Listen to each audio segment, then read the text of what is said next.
Hello, ladies and gentlemen. Today's guest is Liz Baldwin. Liz graduated from Hampshire College with a degree in sociology. She has four kids, three living in Montana, one living in New York. She now lives in Knoxville, Tennessee with her boyfriend, Kevin. And that's all I got to say about Liz for now. She's also my mother. Just figured I'd throw that in there. All right, let's rock and roll. Liz? Welcome back. Thank you. Good to be back. Good to have you. The first question we have from a fellow listener, Matt Wobshanak. He said to ask you what it was like having my crazy friends come to the farm. It was always kind of fun having your crazy friends at the farm, especially Matt.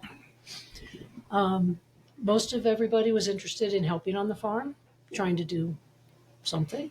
And most of your friends were good kids. You might have thought you were crazy, but Matt and Brendan and Mark Flynn, a lot of those guys were a lot of fun to have around. They seemed like they were going to be a good influence Good influence on who? on you. That didn't pan out. Is there anything specific you remember about Matt? Well, Matt was the hunter. Oh, yeah. And Matt took Kevin out hunting. Yes. Kevin knows Matt.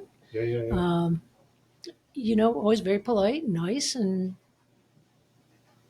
just good kids. They were good Did kids. Sorry, Kyle. That shows how much she doesn't know you, Matt. Did they get into any Well, that's what they all trouble? say. That I was upstairs. I had no idea what was going on downstairs, but But you did. no, I didn't. I Oh. thought everything was very. What were you asking, Kyle? I Did mean, they there were get plenty into of any- times I found out they weren't even in the house. Yeah. Were you there on that fateful night? Oh, yeah.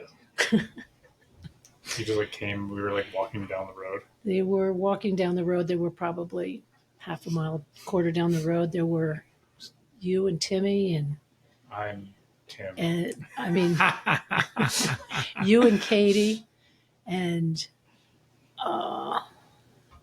Avery Toland, I think Ryan, Ryan. What were you guys doing? Was David with you? maybe Tyler, David and Tyler. Whatever they were doing, they were supposed to be in the house. And I figured out they weren't in the house. And I drove the car down there, and they were just by the side of the road. And I was like, "Get in the car." I Yeah. thought she was going to murder us. They were terrified. It was just 3:00 in the morning. Yeah. You know. Like teenagers? Young teenagers? Yeah. I don't know why. Matt? I should ask Matt. Were your friends afraid of me? I don't think so. Because they- David told me his friends were all afraid of me. Here, this is how I would phrase it. I think they respect you. Oh, well, that's. I don't think they're afraid of That's you. I nice. just think they respect you. I was just talking with Katie at home one time when she was in 8th grade. She came home from school and she told me that every girl and every student in this one class, the teacher had written a note home to every parent of every one of her classmates except for her. Mm-hmm. And the implication was that the teacher was too afraid to send a note home to me. And I was like, what did I do? Yeah. Because Katie's friends are there and they're like, why was she afraid? The teacher afraid that you'd kill Katie? And Katie's like, I think the teacher was afraid that I'd kill the teacher. Yeah. So anyway, evidently people were afraid of me, but I hope I would be awesome if it was respect. Well, people can have just an intimidating aura sometimes. Sure. They're not even meaning to put it out, but if you're a hardworking farmer, you could look at that person and be like, man, that person, they don't put up with any bullshit. They just, Yeah. they're working hard all the time. I'm just going to keep my mouth shut and not say anything to that person. Sure. Some I'm not so sure about Timmy's friends, but some of my kids' friends call me mom. They're like, hey mom, you're my second mom, and that's really flattering. And then the other thing is, I've asked Timmy, some of my kids' friends actually will text me, talk to me, how are you? Happy Easter, and, Yeah. and they kind of keep up with me. Mm-hmm. Like, I asked Kevin, I said, do any of your kids' friends ever? He's never. Uh-huh. But it's cool. It is cool.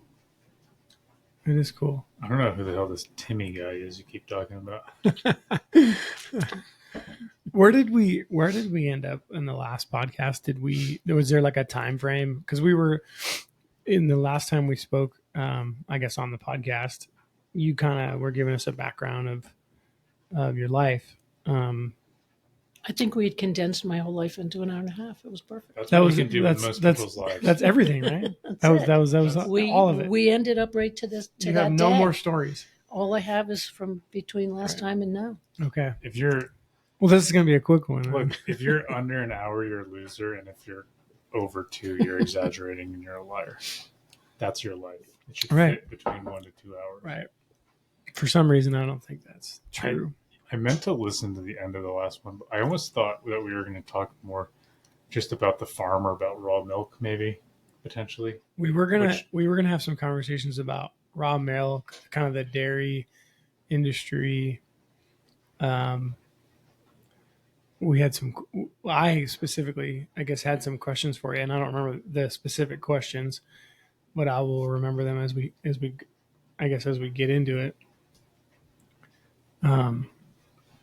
I'll say the other day, last week, I was driving some clients down to Bozeman, and we somehow started talking about farming, and they started asking about the kind of cows we had in the farm, and I just like went on a long rant and answered a few questions, and I said to the woman, I was like, I could talk to you about cows all day. And she's like, I know, I could tell your whole presence changed. You really lit up when we started talking about cows, and I just thought, God damn it.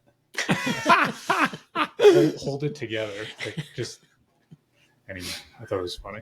Well, so that was, I guess, on that note, that's one of the things I was thinking about was when you stopped, farming.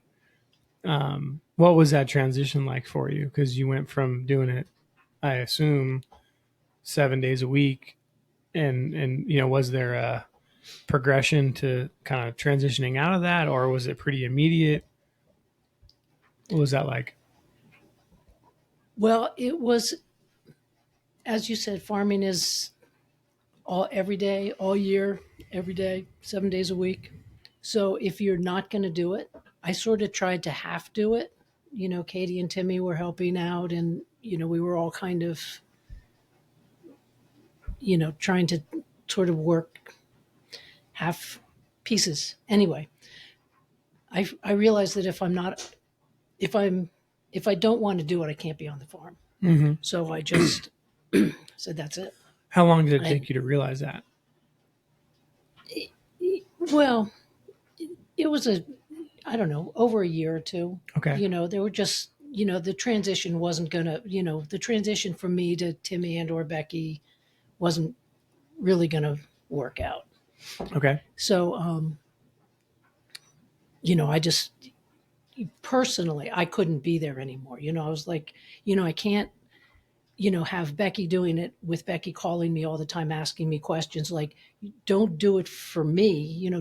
I'm not your boss anymore. It's one thing if you want to ask advice or, a question or something, but, how would you want me to do this? That's not, Yeah. I'm not doing this anymore. You have to figure this part out. And anyway, it wasn't going to work out. Yeah. And I find myself all the time, people say, oh, do you miss it? Do you miss it? Do you miss it? And I'm like, I'm over it, and that's a good lesson for you guys if you know what your relationship status is. But, when relationships are over, it's best if you I'm over it. Yeah. Well, that's kind of the reason I ask is like, I think transitions in life are very difficult for people. I think they're, I guess the couple that I've been through, meaning like a couple of different life transitions, maybe you hang on to something too long, or I could imagine that it's part of who you are. And so it's hard to transition into who you're going to be next. Right. Because if you've been farming for 7 days a week, for your whole life. You identify as a dairy farmer, and then all of a sudden you're like, okay, well, what do I do now, and who am I now? There's that. There is that. Yeah. But a lot of me wanted to be that farmer for life. Always there. 95 years old still, going to the barn and I loved the farm. I loved the land. I loved the cows. I loved all of that. But I also wanted to travel. I wanted to do all the things that you can't do if you're A farmer. there all the time. And I was ready to just let me just go to another spot and take it from there. Mm-hmm. But I'm not as sentimental So as others. others. Cold. Yeah. Cold. Cold, yeah, I know. Cold. Yeah. No, I mean, I think it's, it doesn't matter what you do for a living. It can, but I'm saying, I guess in general, people struggle with transitioning into something new. But I would imagine there's certain professions, farming, ranching being one of them. Um, you know, time off and having other hobbies, so to speak, is probably even more challenging, right? You don't get Saturdays and Sundays off, Yeah. and you don't get 2 weeks of vacation or 3 weeks of vacation every year. And so you mentioned travel. But we struggle, with the home you grew up in. If the parents sell it, you struggle with just changing a job, changing, doing whatever you do. But I mean, some people can adapt better than others, or just it's time. It's time to do something else, Mm-hmm. or it's not. It stinks when it gets ripped out from under you when it was not something that you wanted. Mm-hmm. So it was one of, it's always nice when you can do things on your own terms. Mm-hmm. So it was more on my own terms. Cool. I think the best, at least, way that I've heard farming described, I probably speaks to most farming, but specifically dairy farming, because you got to generally milk cows twice a day every day. Is that it's a lifestyle? Because it really is. It's not like you can have a job and work, and you can work 30 or 40 hours a week, and then you can kind of disassociate and go with that. Like, you generally need to live on that farm if you own it, and it just is your life. It's not, you don't, it's just to call it a job is not, like, it doesn't work like that. Yeah. It makes If you complete don't sense. love It's it, not a forget job. it, because It's your life. I did that here for a while. I worked on that farm 2 days a week, and it kind of felt like a hack because whatever part of me wanted to farm got fulfilled, and then I literally left, and none of my family members were there. We didn't own any of it, and it was like, for a while, it was like the perfect amount of cool. I get to do something I grew up doing and enjoyed doing, but I am not losing insane amounts of money and just sacrificing And your mind. my social life and my livelihood. And when you're a single guy in your 20s, do you want to be working 90 hours a week milking cows? Yeah. Because it's not. it's so frustrating, the whole financial end of it. I mean, on the one hand, to own a farm is amazing. To say that you own 188 acres and it's got a lot of value, but you don't get paid anything for all that work, and you work, and if it's a way of life. If you don't love it, forget it, because it's not about the money, but it is about the land, and it is about the cows, having the animals, but it's a passion. So better not be in it for the money, because Well, a lot of people say, which is pretty true, that most farmers are asset rich and cash poor. So you might own a bunch of land and animals and equipment, and you have no cash. You're just Yeah. The only way to get that money would be to sell, but then you don't have. everything. Then you're like, okay, now I'm back to right, exactly. square one. Yeah, and you can't sell, so then you're just constantly cash poor. Yeah. Yeah. But it is definitely a passion, and you get a passion just for hard work. So when I I moved from the farm to a condo in Tennessee, in Knoxville, Tennessee. And people are like, "How'd you end up in a condo?" And I was like, "Well, because it was a really cool apartment. I was Yeah. looking for a place to live. It was a really cool apartment. But you want to like work. It's like you like itching to do something, but you get over that pretty quick too. Yeah. Yeah. It's like it's really nice to not have to mow the lawn. Yeah. Or milk however many cows you guys had twice a day Yeah, because that and take care of stuff in it the middle of does the night or it whenever does it comes up. it does start to get physically painful. It does. You Mm-hmm. know, and the cold but it's funny. It's like so now like I guess it's just more in the world, but I'm in contact with more people. More of my friends, my people I hang out with are like vegetarians, or they're think it's healthier to drink oat milk, or whatever. And it's like I still cringe. It's like the it's like I'm like the big fan of the dairy farm, and it's all good and healthy. It's like I get what they're trying to do, but I still kind of Yeah. Yeah. I mean, I your heart is still always there. It's just sure. Yeah. I mean, I think, why wouldn't it be? That's what you know, yeah. you know?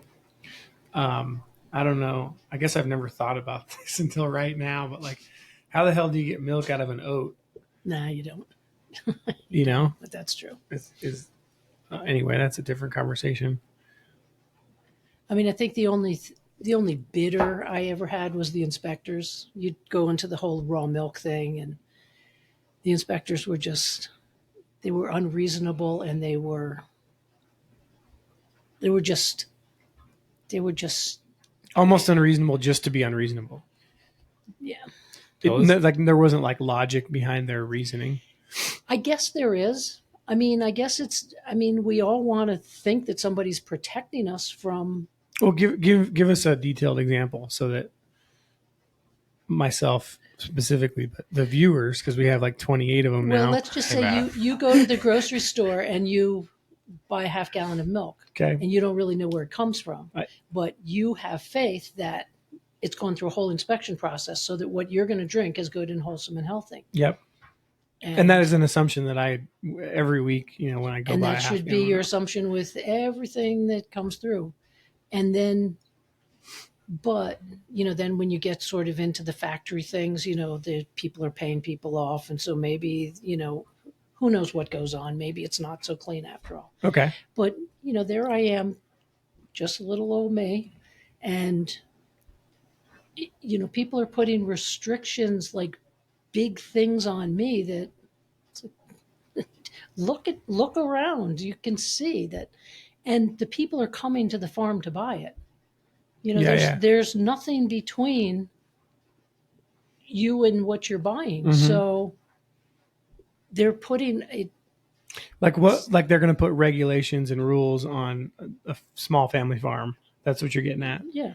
And like, okay, what's one thing that they Well, would? let's just say, come for up with? example, they want the water temperature of what the things that I'm cleaning Mhm. to be at a certain temperature. Yep. Yep. And that's okay if I was like putting it into a dishwasher, but I'm Yeah. actually like hand washing it. But nonetheless, in order to get it to whatever they want it to be, I have to buy something that I just can't afford. It's not doesn't work Yep. on Yep. that big, on that small of a farm, Sure. and it really doesn't need to be. Yeah, because it's clean anyway. So you're saying like, hey, so like I'm familiar with like commercial kitchens, and I forget the exact temperature, but I think it's like 120 degrees. So you have to have 120, if I remember correctly, it's 120 degree water temperature for washing dishes, and so that's like a standard. But it doesn't mean that water that's 105 degrees with soap isn't cleaning what you're. Yeah. What That's you're, a dishwasher. So if Sure. you have to buy the dishwasher Sure. to get it to that, as opposed to somebody actually cleaning. Yeah, yeah. But Yeah, so that makes sense. So you're saying that there's a bunch of things like that they put on you or they mandate that you do, and you're like, hey, like this that doesn't work for us. Right. Well, you're basically putting us out of Too business. bad. Yeah. Yeah. And it's almost like that's what they wanted to do. You know, when we were actually shipping milk to Agrimark and the milk truck came and stuff like that, the inspector for them, they seemed to be on our side. You know, if there was a problem, if the milk tested with something wrong with it, they'd help us find what was wrong. Mm-hmm. Like, but the inspectors with the raw milk, it was like we're just looking for something. Yeah. It was, anyway. That would be Well, so that's interesting because it wouldn't. I'm a conspiracy theorist, so here we go. Wait. Tell us how you really feel about the government, Liz.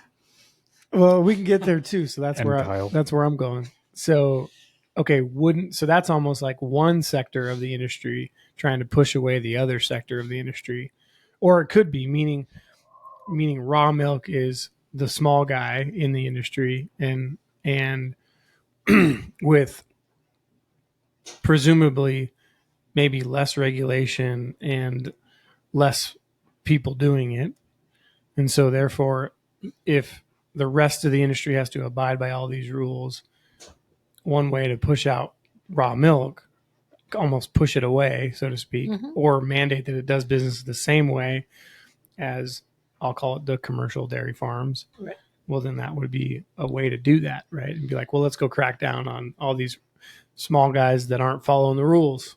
But as Timmy has pointed out, there's also the even smaller farm, and there's just maybe one cow, and maybe they're not even really refrigerating it because it's going, you know, straight from my cow to the jar to you, and that probably isn't really that great. I mean, there is a lot of potential for problems Okay. in that, but they certainly can't afford Of course not. all those big things. But I was more advanced technologically, but anyway, Yeah. it's a There's got to be a line somewhere, though. There's got to be rules. Like, I can see on their side why there's certain standards, because if you don't have a standard, then people are always going to push that, and then you're going to have like people getting sick, and I won't name anyone because I don't care and I don't remember their names, but there is people that have done raw milk and done stuff like that don't do a very good job and aren't very clean, and you would look at them and look at their facility and think, this is disgusting. I would never want to drink any of this milk. And so but that's the point. Then don't. You don't have to. See, the one rule was that people had to come to the farm to buy the milk. You know, So they could see the facility. And the whole point was, you can see the facility, you can see the cows, you can see everything about it. And if you don't want it, then don't buy it. That's fair. There's going to be a line somewhere where like you have to have free choice, but like there has to be some regulations at the same time anyway, because there might be one person that just wants everyone to get sick and be miserable. So I think I hate to say that. Sure, but it's sure. true. Like there are people like that. So there has to be a line somewhere, but I don't know. I don't know much about the whole conspiracy of if the government even wants raw milk sold, and who, like, the corporations at large that are tied in with governments as far as agriculture and dairy, because those are huge corporate businesses. And Alex Jones couldn't make this podcast, so we're just going to have to fill in the blanks here. Yeah. What's your thought on He's a not very well known conspiracy guy. I love it. Well, it's probably a good thing that you don't know who he is. But if you're ever bored, if you're ever bored and want to get all fired up, watch an episode. So let's go from one conspiracy to another. No, I guess one of that now I remembered my question about in your mind and with your experience, you know, what's the true difference, and we can talk through those kind of shades of gray between organic milk and non-organic milk, and what does that actually mean, and how is it defined? It's a completely different. Organic and raw are two completely different things. Okay. Two completely different things. Organic is. I'm not really sure what organic requires, whether the feed that the cow is eating has to be organically grown, Mm-hmm. if that's what it is. But organic milk is still pasteurized and or homogenized. Mm-hmm. So raw milk, again, whatever the cows are eating, I mean, raw milk is what comes out of a cow. Yep. Yep. So I can be on a feedlot and milk the cow, and that's raw milk. Mm-hmm. And I can be on a feedlot and milk the cow, but the cow has eaten all raw organic Mm-hmm. feed, pasteurize it and or homogenize it, and sell it as organic milk. Can I interject for a second? What do you know the definition of homogenized or the processed? Homogenization is a process of you like spin the milk and it takes the fat out of the milk, the fat molecules out of the milk, and it breaks them down into smaller molecules. Okay. And then it puts the fat back into the milk. And that's why the cream doesn't rise to the top, because now it incorporates into the milk. So It's kind all of like consistent. more like embodied in like all of it. It's just it breaks down the molecules and then it puts the fat back in, And pasteurizing is heating it up. heating it up. Yeah. And I don't know about theory, but killing a lot of the enzymes and proteins and things like that that are naturally in the milk. So when you guys would drink milk at home, you drank it raw. Yes. You didn't put it through any process. There would be no reason to. Raw dog.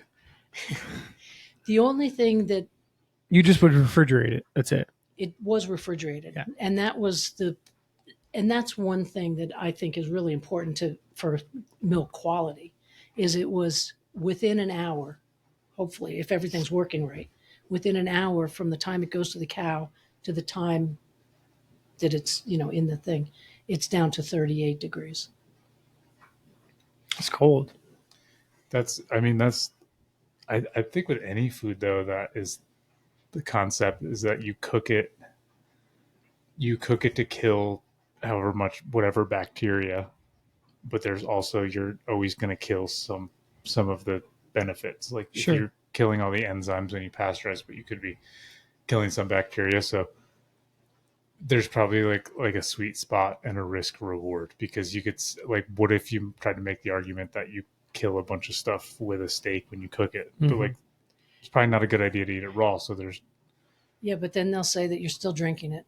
I mean, in the milk, you might have killed it, but it's still there. So now you're just drinking dead bacteria.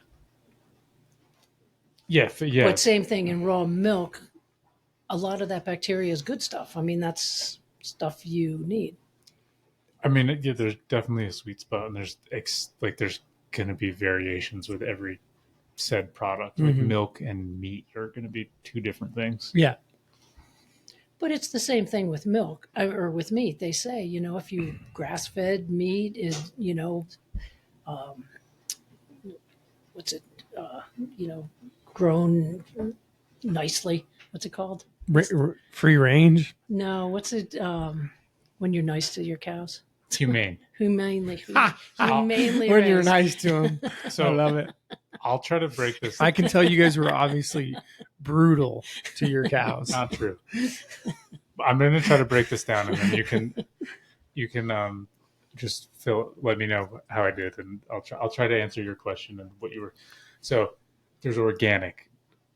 Organic, in essence, as I understand it, keyword there, is essentially like as natural as possible. So there's not, like, the feed they're eating, there's no chemicals being put on the field, and like everything's in that sense organic, that it's natural, like naturally growing pasture. It's not being fertilized. There's no pesticides. There's no herbicides. Then there's And their feed they're eating also is that's the main thing, is the feed they're eating, and if like any medicine. So it would be like, there's not medicine. any, it's like antibiotics or and it's like there's if you look at the USDA, they'll have this whole playbook, and there could be vaccines, there could be So the cows cannot take antibiotics, can't take I don't know. vaccines. It's But see, that's the thing about organic. They don't necessarily, a lot of the organic milk you're taking off the shelf is not necessarily not eating organic feed, but it doesn't have any, it's Well, not injected with hang on. vaccines. This is how I understand it, and I could be wrong. To get and you like, there's guidelines. I don't know if it's per state or probably for the U.S. if it's the USDA to be USDA certified organic. There's a protocol, and from what I understand, it's what they're eating too. The any of the That makes feed sense. has to be organically grown, or like if you're going to feed them grain, it has to be organically certified grain. And then there's I don't know the exception for vaccines. I know like I don't know if you can ever use any antibiotic, or like if you're going to treat a cow with antibiotic, then it can't like that cow has to be separated from the herd for say 90 days. Sure. Okay. So that's just organic. And then raw milk is the process that she just explained. Like it's not being cooked. And then there's a lot of these are just like marketing terms. Like the USDA organic is an actual certification, but then there can be like free range. That's kind of vague. Yeah. Like, is it free range and you're in a box, or is it free like, or it's like pasture fed? But those aren't. Some of them are just marketing terms, and some of them like you can get humane certified. So like somebody will come out to your farm, and be like, oh, look at the way you treat your animals. Like check this box, check this box. If you do all this, you're humane certified. And then there's all kinds of loopholes. Like you could pass that inspection, and then every other day you're just like, fuck this, we're gonna feed our cows whatever we want. We're giving Nobody's them going to all the watch you shots. 24/7, Like, 365. I there's not much of it that can be tested other than like if there's an actual antibiotic in your milk. Yeah, so they're just pumping these things with steroids. These things are all jacked up. So like that's why the whole concept is like, if you know the farm and you go to the farm, then you can actually see with your own eyes and make your own judgments. So there's a lot of like, that's why Which again doesn't mean that nobody's watching me 24 hours a day. Right. And like nobody naturally, why would you have any of this knowledge unless you were in the industry? So like You wouldn't. personally, when I go to a grocery store and see like all these organic and free range, like it looks like like somebody with a marketing career and somebody with a graphic design. Like those two people came together and figured out the perfect things to say. And then, so I would personally rather just go talk to a farmer and like play 20 questions with them, and then decide if like, or like, I want to go hunting now and I'll just eat an elk or a white-tailed deer. Yeah. Anyway, I don't know if that like helped answer your question at all, and you can fill in if that's all accurate. That's about right. Yeah, no, it does. I guess as a follow-up question, like I would assume that like giving your cows antibiotics and vaccines is normal, and most farmers do it to keep their herd healthy. Is that a good assumption? Is that a bad assumption? Most, yes. Okay, what did you guys do on Once I started the raw milk, I tried to get away from it completely. You tried to get away from the vaccines and the antibiotics? No vaccines at all. Okay. Period. And so you didn't see a need for them, obviously. Otherwise, you would have kept doing them. And that was a leading question. I was trying to go into once I started selling raw milk, I had a customer type that was coming to me. I was really being educated about, I just thought milk was milk. I mean, I'd been drinking milk for forever. I wasn't drinking the stuff that came off the truck. I was putting it on the truck. Yep. But, then these people, they don't want these vaccines. They don't want soy in the feed. Grain is, I was feeding cows grain. Nobody wants a soy boy. So I'm telling the feed guy I don't want any soy in the grain. He's like, what are you, crazy? Everybody puts soy in the grain. It's the cheapest commodity. I'm like, no soy. My customers don't want soy. Okay. And I honestly didn't know why. I mean, I guess there's a big thing about soy now. But anyway, so I got away from as much of the any kind of medication whatsoever. And any kind of, like even fly spray.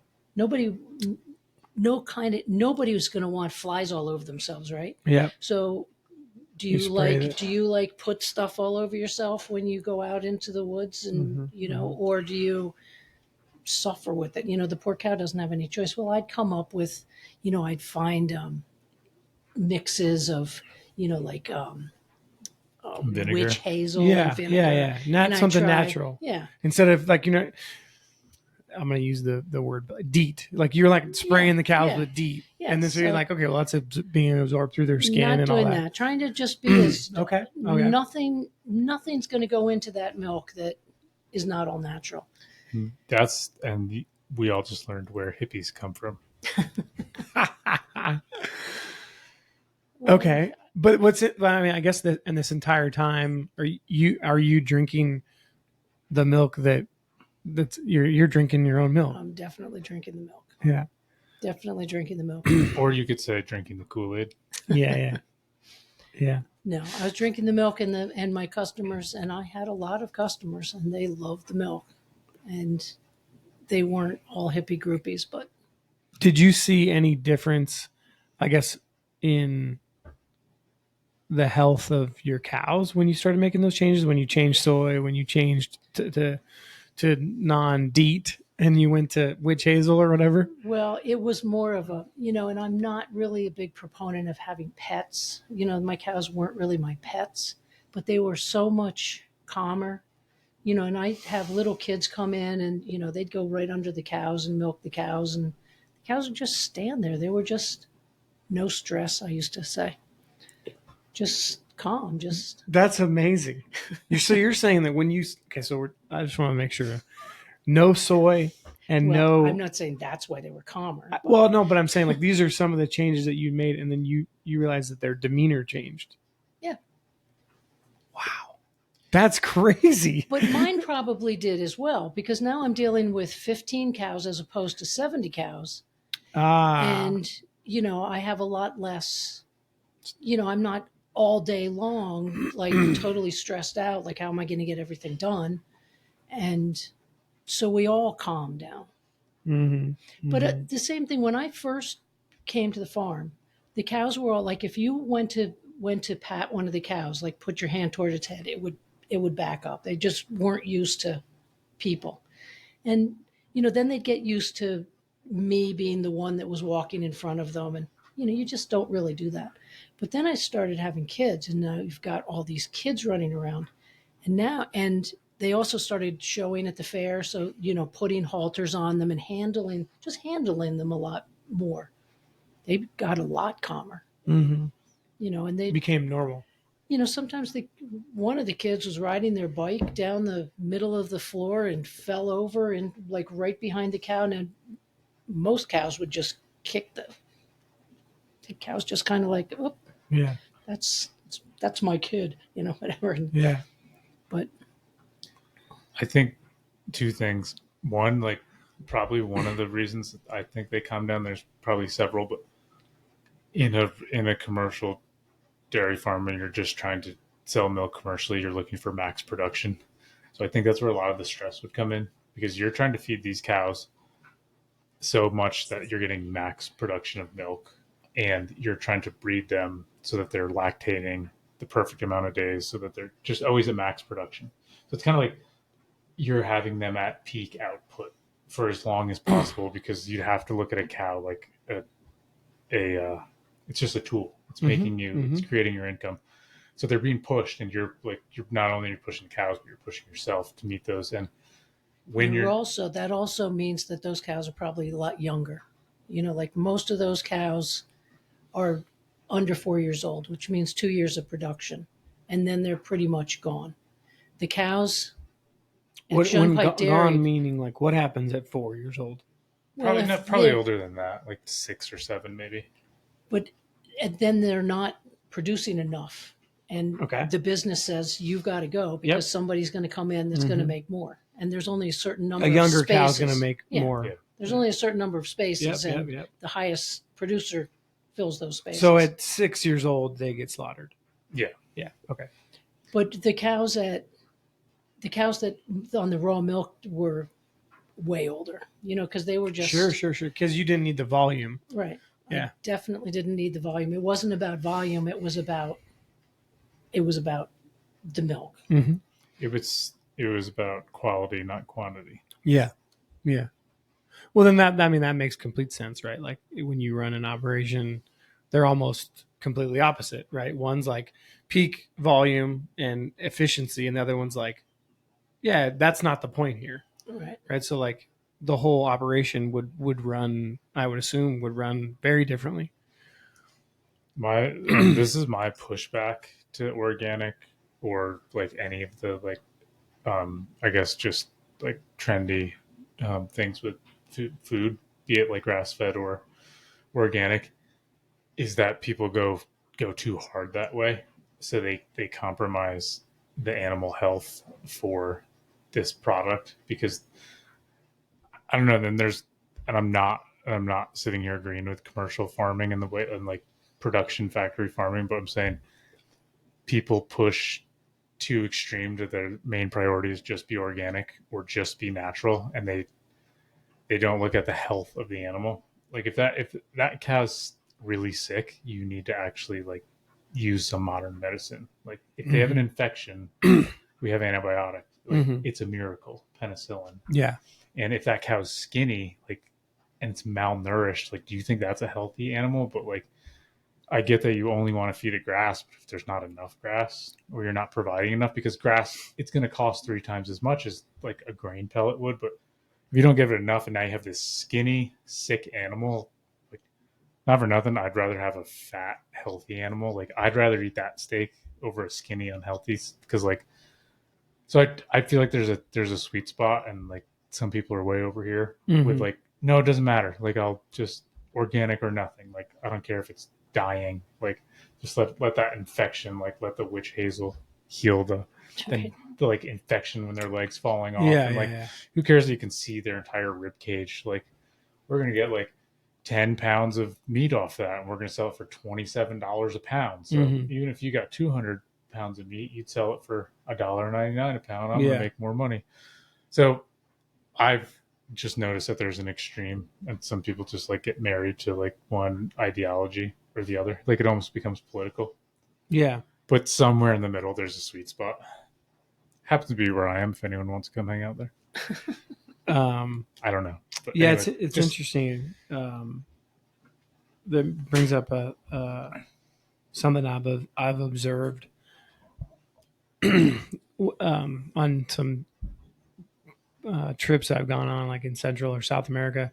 They have a different man. This is the ultimate ignorance here.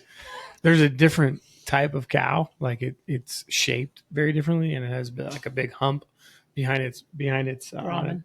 a what? Brahmin. What? Can you explain that? Is that what the kind of It's cow just it the is? breed. Okay, so that's like all the cows have like that big hump behind their back, and and like in these places that I'm talking about, they're all like they're just out in an open field, right? They're just eating grass, and it rains all the time in Central and South America, and lots of sunshine. So there's like what seems to be like an unlimited amount of freaking tall grass. And what I've always observed is like these cows all look skinny, but like I'm thinking to myself, like they can eat whatever the hell they want, but they look skinny to me. Like you can see their rib cages. Is that just like the style of cow? Like that's just their body kind of structure? Well, I don't know. So, I mean, sometimes when I'm out west and I see miles and miles and miles of open field and these presumably buffalo or Angus or beef cows Open range eating, stuff. what are they eating? Uh-huh. What are they eating? Uh-huh. But I think I'm not sure what a Brahmin is. I kind of think it's a work animal. Like Yeah. they're using it. They look like a freaking ox to me. Yeah, they're using it. It's not necessarily for food Yeah, or yeah. for milk or for whatever, but and it eats what it can eat. Yeah. In a lot of foreign countries, you see all the animals are, Yeah. just. But there's lots of just because their bones show doesn't mean that they're malnourished. Yeah. Yeah. But that's a good. Good start.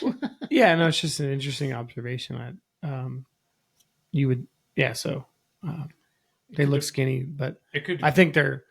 I mean, when you stop and like look at them, you're like, okay, like these like they seem so natural to me. They might not even be doing anything except Yeah. just existing. Right. So They could just be in like a area or plain where there like hasn't been rain, so there's like not any good crop for them to eat, or they're just like on a huge pasture that's been like has too many cows and there's nothing for them to eat. So like you could be being just completely deceived too by like where they are. yeah, well, that's true, and they could have just been moved the day before or whatever, or the week before. These ones I'm talking about are like there's so much grass they could eat; it's unreal. But not even Now that's a moment in time. That's a moment in time that I'm like drive by on the side of the road, right? Like that doesn't mean You're that, from California. What do you know? not much. There can be lots of grass, and the cow's out on, and ingesting plenty, but there's no nutrients in the soil, nothing in the grass, nothing coming through. That's a whole. I don't know if that's a conspiracy theory or what, but the new coming in is regenerative farming. Uh-huh. So they're trying to bring all those nutrients and things back into the soil and bring, because a lot of times, that nice head of broccoli you just bought at the grocery store is like Got nothing in it. nothing in it, Yeah, or so they say. I don't have any testing equipment. sure. Yeah. All right, now that was really good therapeutically. Now I don't want to ever want to talk about farming. Okay, I'm we cured. can stop. I'm done. I have a. This is just. You got any other good conspiracies? Non-farming? Oh, I got all kinds of conspiracies. This is random, but okay. So on the last episode we did, and I, pardon me because we do so many, I just lose track. You mentioned that you never wanted to have kids until Dad wanted to have kids. So what was the biggest surprise or eye opener or thing that you learned from having kids or that you didn't expect? Well, I never expected to be homeschooling and doing all those kinds of things. That was just not. I don't know. You guys were just like all your crazy friends. You just kind of everybody just kind of assimilated into. That sounds a little cold, I guess, but Yeah, it sounds way too vague. So like you have this new baby, you're holding it. Like what is going on? You're like, this is not what I thought it would be. Or I got to do this for 18 years. I don't.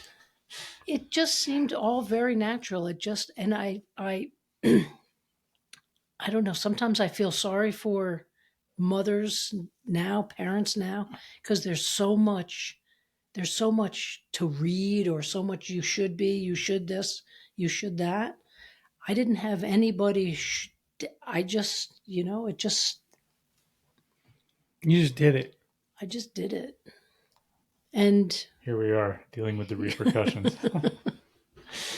I guess so.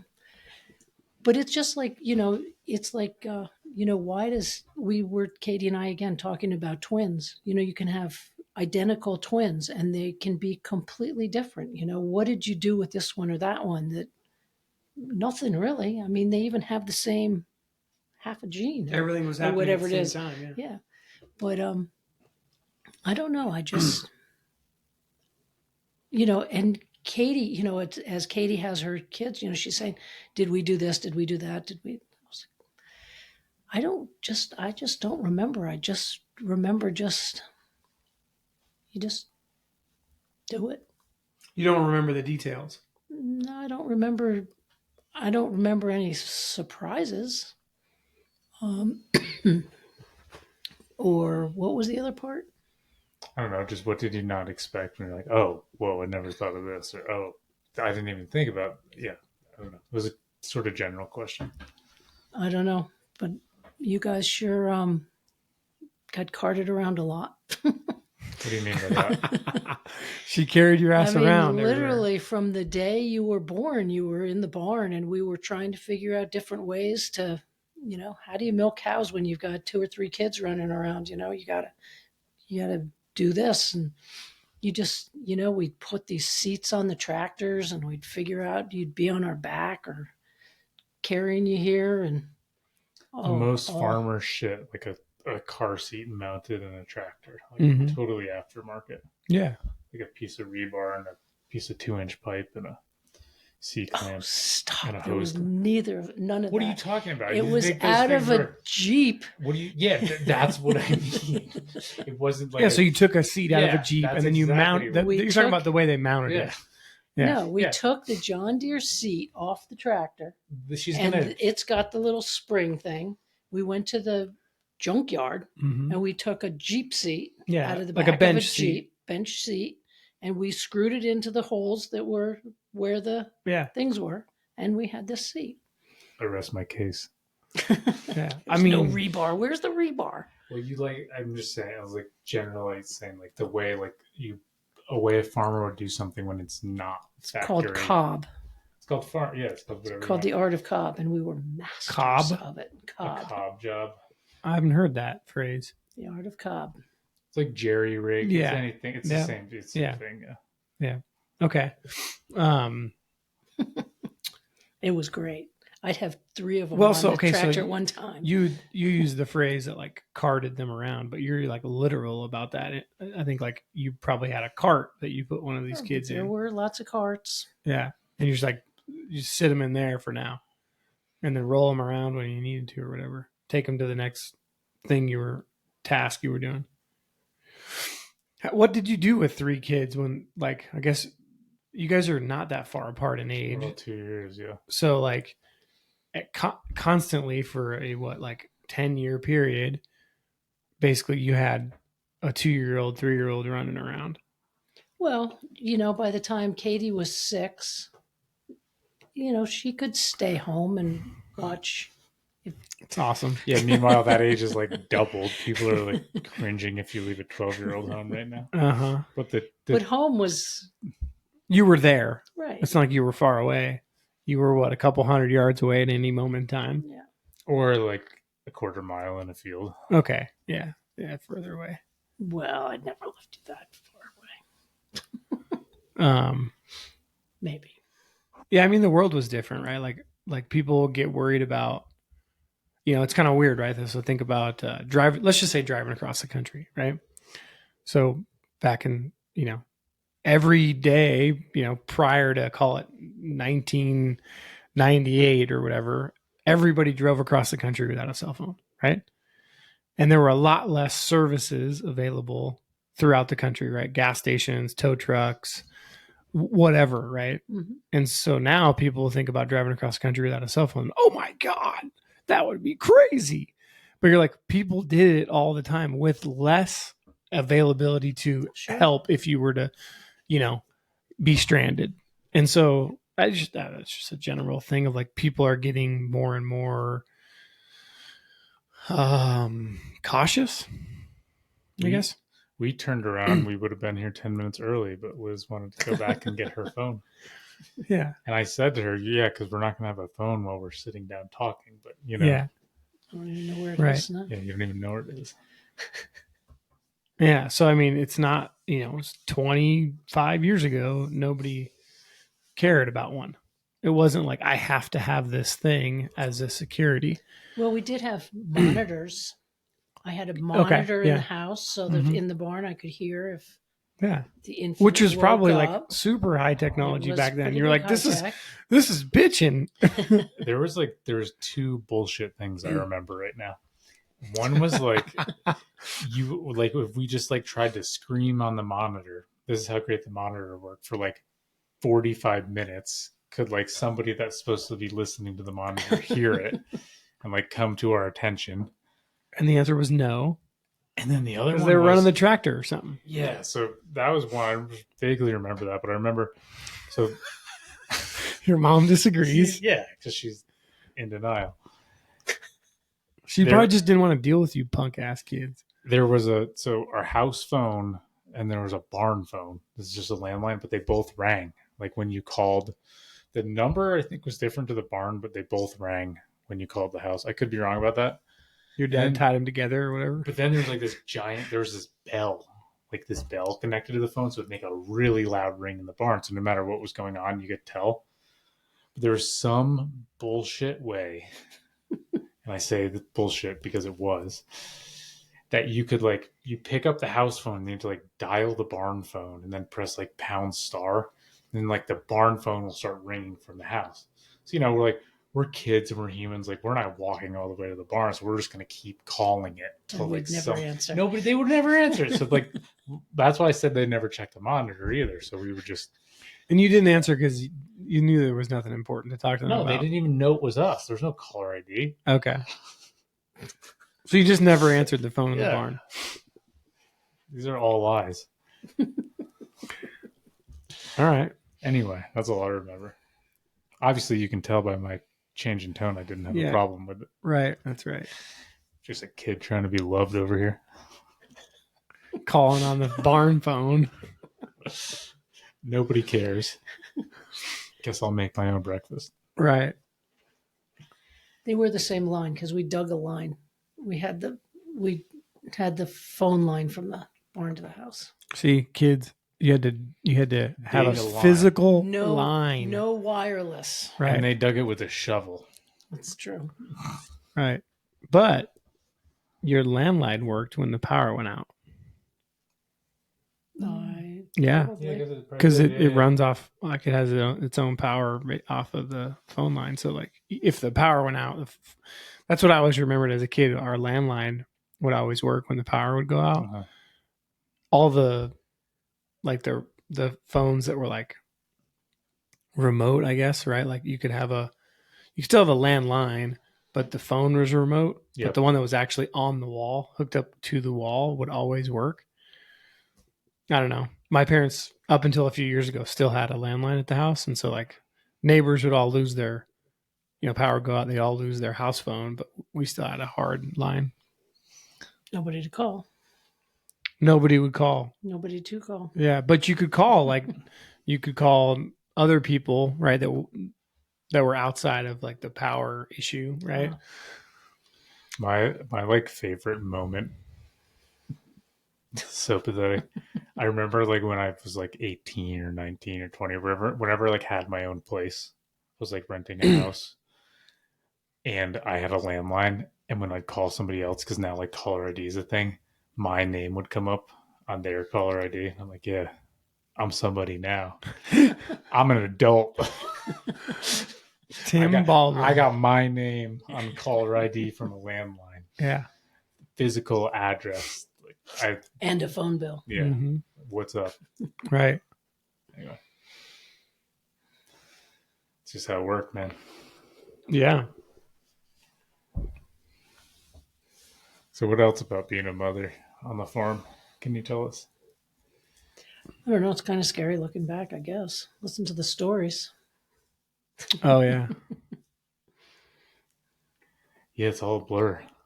Well, think about doing it. I did feel Think about doing it today. I did take it as a real responsibility. I felt very responsible and always trying to raise, good kids, just not, it was very important to me that they weren't, I didn't want anybody to get into drugs and do crazy things. She was not a fun mom. I was about to say, too late. That didn't work out. But, it's hard to say a good mom, nobody knows, there's lots of good moms who have sad stories about their kids. And there's lots of, I don't know if I was like way too detached or whatever, but I guess I lucked out. That's, but I did take it I had the responsibility. I always felt the responsibility. I think that's very hugely true. What you just said is lucked out, and like, not to give you, like, you obviously deserve a lot of credit, but the same thing that could make one kid grow up to be a perfectly good, responsible kid could like make the next kid like turn into a drug addict. And like, we don't know why, like, but it's like the wrong mix of like your genes. and who you are with this like parenting method. And then like for someone it could be like the perfect sauce, and for someone else it could be poison. So I think that it's like a lot of good parents deserve credit, and then there's a lot of luck that everyone needs to like just say like there really is a lot of luck to a lot of things, which we can't even like explain why. Sure. Because no, I'm gonna say no, but most like parents always have the intention of having good kids, and then like just I don't know, stuff happens that we can't explain. Yeah. It's interesting though. I think like your profession probably, um, I'm going to make an assumption that like kind of forced some of that stuff. And what I mean by that is you had mentioned that like, um, how much responsibility there is just on the farm, right? And kind of hard work breeds more hard work. And so I would imagine that like you became super capable, a super capable person and independent, and that allowed you to raise kids in the environment that you raised them, which is, kind of um, an independent environment, where you probably didn't have a lot of help and resources, and so but you learned. You're like, all right, well, we got to do this. I got to figure it out anyway. I don't know. It's just a thought of like, did like that environment, kind of breed that. Yeah. Well, you feed them, you clothe them, you bathe them. You try to teach them morals and principles. You try to lead by example, hard work, and be honest, and try to be kind. I mean, it's hard when 4 kids are constantly sort of whacking on each other to Yeah. to teach those kinds of things. You have a few slip ups. Sure. But you try to teach those things. You try to teach those things, and whether it manifests itself all the time is, Yeah, I mean, it's not going to be all the time. That's for damn sure. But you could say I wasn't there enough. I wasn't in the house with them. When I'm out milking the cows and they're all doing whatever they're doing, but they still knew. They were told. We got a call from the barn phone to the house phone. Right. Yeah, right. Yeah. Keep your shit together. I did some surprise attacks occasionally. What do you mean surprise I attacks? would just come home. Yeah. All of a sudden I'd be home and they'd be like, uh-oh. Yeah. We're going to have to wrap this one up. Wrap this up. All right. Thanks, Liz. Sure. Thank you. Great to have you again. Thanks for the insights. Glad you guys are still at it. Yeah. Until next time. All right. We're going to get another 28 views. The Kyle and Tim podcast. On Liz's number 2. 28 views you got? Yeah. Oh, wow. On just your video. Well, thanks again, guys. Thank you.